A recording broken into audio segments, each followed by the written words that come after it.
Baik, assalamualaikum warahmatullahi wabarakatuh, sahabat Bude Gamers. Salam satu ember. Ini ada beberapa case soalan dalam Berbudik Gamers. Contohnya yang dialami oleh adik saya di Padang, Adel Wahidin Parmato. Sebulan lalu dia memasukkan ember media bibit lele ke dalam ember itu sebanyak 150 bibit lele. Tapi tadi ketika dia buka, dia kuras airnya, hanya tinggal 30 ekor saja yang tersisa. Yang lainnya sudah mati, bahkan ketika dia kuras airnya, tinggal tengkorak di dasar ember. Nah, untuk hal seperti ini, ada beberapa hal sebenarnya yang perlu diingat oleh para Bude Gamers. Pertama, masa-masa 1-12 hari pertama ketika kita masukkan bibit adalah masa-masa yang sangat riskan. Kita sama dengan mengasuh bayi ya, sehingga perlu fokus dikit gitu ya. Nah, faktor yang lainnya akibat kematian itu adalah pakan. Yang pastinya pakan. Pakan ini kadang-kadang kita tidak kontrol diri. Nah, kita lihat ikannya kok asik nih dimakan gitu kan. Akhirnya terus sehingga ikannya kembung. Ikannya kembung tegak berdiri gini, kita masih ngasih pakan ikan. Nah, dan nanti anak kita nih, misalnya kita pulang pergi kerja, anak kita juga malpraktek ya kan, ngasih makan ikan. Nah, akhirnya apa? Banyak ikan yang tidak merespon pakan, dan pakan itu kemudian terbenam ke bawah. Nah, itu menjadi amoniak. Ketika menjadi amoniak, otomatis menjadi racun. Nah, air dari ember itu akan menjadi pH-nya acid atau asam. Sebenarnya kalau untuk pH lele ini paling bagus itu 6,5 lah ya, pH 6 lah minimal itu. Tapi biasanya kalau karena akibat pakan itu ya itu menjadi racun amoniak di dalam ember itu sendiri. Nah, solusinya adalah pertama teman-teman harus melakukan pengontrolan terhadap makan ikan lele itu sendiri. Jangan over. Kadang-kadang kita juga salah, terlampau bersemangat ngasih ya, terus kasih. Nah, biasakan menggunakan jadwal. Jadwalkan misalnya nih jam 9 pagi, jam 3 sore, atau jam 9 malam kasih pakannya. Jam 9 pagi kasih breakfast, itu kan sarapan saja untuk lele itu. Nah, sedikit. Nah, untuk tahap awal bagaimana melihat jumlah volume makan ikan tuh bagaimana gitu ya. Nah, kita coba dengan 1 sendok pertama. Nah, kalau saya biasanya ketika ikan baru masuk ke dalam ember dari bibitan itu, saya 2 hari tidak saya kasih makan. Nah, tidak saya puasakan dulu. Kenapa? Di air yang kita siapkan itu sudah ada bakteri untuk pakan dia. Kemudian penyesuaian diri terhadap ikannya, sehingga tidak perlu kasih makan. Dia harus menyesuaikan diri dengan air medianya, dan kemudian kita tidak memberikan makan dia.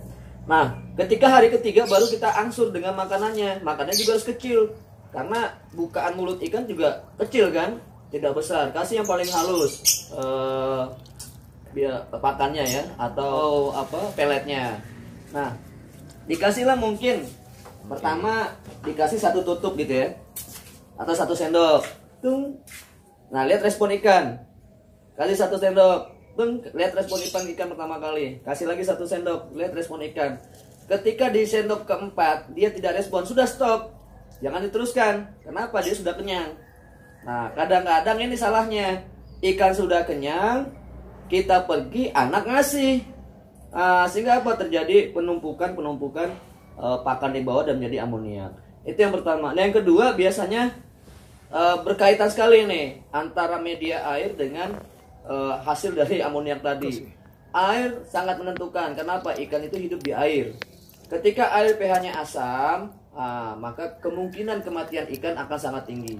pH yang normal itu anggaplah paling minimal sekali itu pH 6 lah, atau 5,5 ditoleransi bisa. Ketika air sudah mulai bau, nah ini lagi, biasanya saya di hari ke-10 itu saya kuras kalau pertama itu. Kenapa? Kita nggak tahu nih apakah ada ikan yang hidup atau mati gitu ya, akibat stres luka di perjalanan dari pembibitan, kemudian dimasukkan kantong oksigen, kemudian dibawa ke tempat kita. Biasanya ada ikan yang stres atau luka, atau ya udah mau sekaratul maut. Nah, kemudian kita masukkan. Nah, kadang-kadang ikan ini mati tidak selalu mengambang, tapi ke bawah, dan ini banyak, mungkin itu yang dialami oleh Adel. Nah, solusinya apa? Lagi-lagi air itu dikontrol. Ketika dia sudah bau, berarti ada faktor X di dalam air. Kita sendiri ketika di dalam ruangan, baunya minta ampun, kita akan TKO juga kan. Nah, begitu juga ibarat dengan ikan. Jadi 1-12 hari pertama adalah masa sensitif ketika kita memiliki media budik dumber. Seperti itu. Tapi kalau sudah 15 hari, ikannya sudah paham waktu makannya, kita sudah ngerti jadwal pakannya, insya Allah aman-aman aja. Dan memang rata-rata masalah di para budik dumbbers itu ya, pertama kali itu over di makanan ya. Bahkan kita juga banyak kok ember-ember teman-teman kita yang tidak berhasil gitu ya. Desi 70 tinggal 20. Nah, itu karena lagi-lagi teman-teman tidak melihat bagaimana respon makan ikan. Jadi kalau ikan sudah tidak respon lagi, jangan kasih lagi. Dan ingat, kekosongan lambung ikan itu selama 5 jam. Nah, kalau pagi kita kasih 2 atau 3 sendok ya untuk breakfastnya. Nah, nanti bolehlah 1 jam kemudian kita kasih 1 tutup gitu ya. 2 jam kemudian kita kasih 1 tutup gitu. Nah, malam silahkan lebih banyak. Kenapa? Ikan lele makhluk malam. Ikan ini ikan pampir. Kasihlah misalnya biasanya tuh 5 sendok. Gak apa-apa dilebihin karena kita mau tidur. Nah, sementara dia tuh ngayap sampai pagi tuh, berkeliling dalam ember itu. Faktor lain kenapa ikan mati, terkadang memang tutup ini menjadi penentu juga. Tutup embernya ya. Kalau metodologi seperti ini, untuk kemungkinan ikan loncat sangat sedikit. Tapi kalau yang seperti ini tanpa tutup, kemungkinan ikan loncat karena dia baru gitu dimasukin, dia akan lebih tinggi.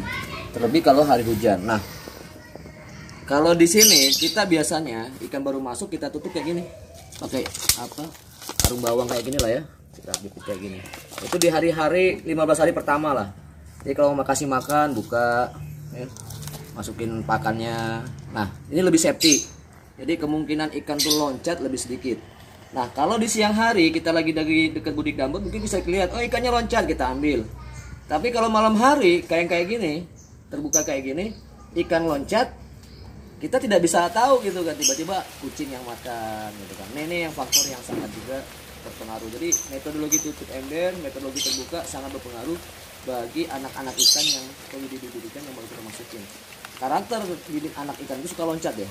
Nah, itu yang sering terjadi. Jadi jangan heran kalau tiba-tiba ikan hilang. Terlebih lewat juga kucing ya. Nah, tuh. Jadi itu soal solusinya. Nanti kita bahas lagi hal-hal lainnya.